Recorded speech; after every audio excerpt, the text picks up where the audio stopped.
Conflict and Courage by Ellen G. White. Used by Satan, January 10. She took of the fruit thereof, and did eat, and gave also unto her husband with her, and he did eat. Genesis 3:6. Having herself transgressed, she Eve became the agent of Satan, working the ruin of her husband. In a state of strange, unnatural excitement, with her hands filled with the forbidden fruit, she sought his presence, and related all that had occurred. An expression of sadness came over the face of Adam. He appeared astonished and alarmed. To the words of Eve he replied that this must be the foe, against whom they had been warned, and by the divine sentence she must die. In answer she urged him to eat, repeating the words of the serpent, that they should not surely die. She reasoned that this must be true, for she felt no evidence of God's displeasure, but on the contrary realized a delicious, exhilarating influence, thrilling every faculty with new life,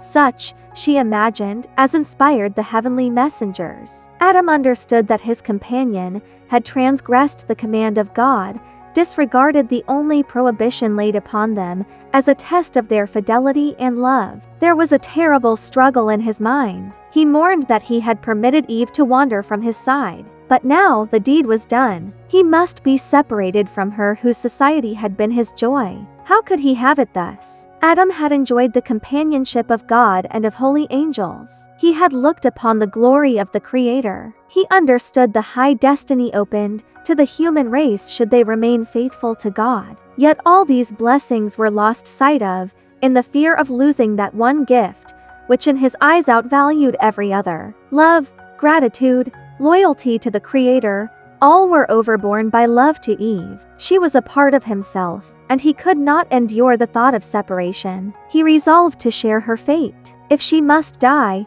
he would die with her. After all, he reasoned, might not the words of the wise serpent be true? Eve was before him, as beautiful and apparently as innocent as, before this act of disobedience. She expressed greater love for him than before. No sign of death appeared in her, and he decided to brave the consequences. He seized the fruit and quickly ate.